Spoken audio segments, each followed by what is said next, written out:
గద్దిస్తామని గద్దించలేకపోతున్నారు.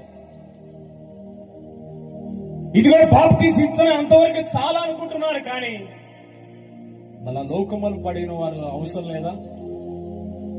తప్పిపోయిన కుమారుడు అవసరం లేదా?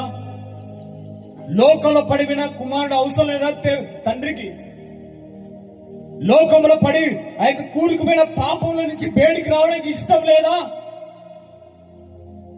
ఇష్టమే. చూడండి, ఈ తప్పిపోయిన కుమారుడు ఏ విధంగా తప్పిపోయినారో ఈ లోకములో కూడా అనేక వాళ్ళు తప్పిపోయి ఉన్నారు. ఈ లోకములో అనేక వాళ్ళు తప్పిపోయి ఉన్నారు. ఏదో ఒక టీవీలు చూసి తప్పిపోయి ఉన్నారు. ఏదో ఒక మందు తాగి తప్పిపోయి ఉన్నారు. తాగుడు వ్యసనంతో లోబడి తప్పిపోయి ఉన్నారు. ఇదిగోనే ప్రార్థనకు పోతున్నా కానీ నాకు సిగ్గు ఏంటంటే అలవాటు. ఏడుసాన గ్రామంలో అయ్యా శెట్టి అని తెలుసా మీకు? శెట్టి, పేర్సాల గ్రామం శెట్టి తెలుసా? ఆయన అయ్యగారు. ఆ శెట్టి అన్ని ఉన్నాయి కానీ ఒక్కటే దేవుడేందుకు భయభక్తులు చేస్తూ ఉంటారు, దేవుని ఆరాధిస్తుంటారు, దేవునికి సహకారం చేస్తుంటాడు, అన్ని చేస్తూ ఉన్నాడు. కానీ ఒకటి వీక్నెస్ ఉంది ఆయన. ఏదంటే సిగరెట్ తాగడం. మనిషిలో పాపం ఉంటే దేవుడు చేర్చుకుంటాడా? మనిషిలో పాపం ఉంటే దేవుడు చేర్చుకుంటాడా? చేర్చుకోడు. చూడండి, మనలో ఏ పాపము లేకుండా చూసుకోవాలా,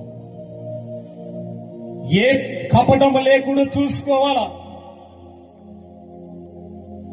ఏదో పొద్దుపోతుందిలేమ్మా టీవీల దగ్గర కూకుంటున్నావంటే నీవు పాపము చేస్తూ ఉన్నట్టే.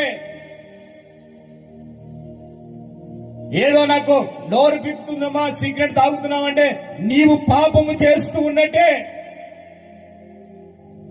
ఏదో నీ పొద్దుపరక ఆ యొక్క ఇసుపటాకులు ఆడుతున్నావు అంటే నువ్వు పాపం చేస్తున్నట్టే. ఇదిగో నలుగురు కూకొని నువ్వు పాపము చేస్తూ ఉంటే, మాట్లాడుతుంటే, దుర్భాష మాడుతుంటే నువ్వు పాపము చేస్తూ ఉన్నట్టే. నువ్వు అనుకోవచ్చు కానీ నేను ప్రార్థనకు పోతున్నా, అన్ని పోతున్నా అనుకోవచ్చు కానీ నీలో పాపం ఉందని తెలుసుకుంటున్నావా?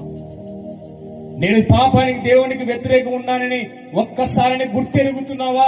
ఇదిగో ఈ తప్పిపోయిన కుమారుడు కూడా గుర్తెరుగుతూ ఉన్నాడు. నేను తండ్రికి విరోధం చేస్తున్నా, నీకు పాపము చేసి ఉన్నానని గుర్తెరుగుతూ ఉన్నాడు. ఈ దినములు కూడా నువ్వు గుర్తెరుగుతూ ఉన్నావా? నా తండ్రికి విరోధంగా చేసి ఉన్నాను, ఇదిగో నా తండ్రికి విరోధంగా పాపం చేస్తూ ఉన్నానని ఈ రాత్రి కాల సమయంలో మీరు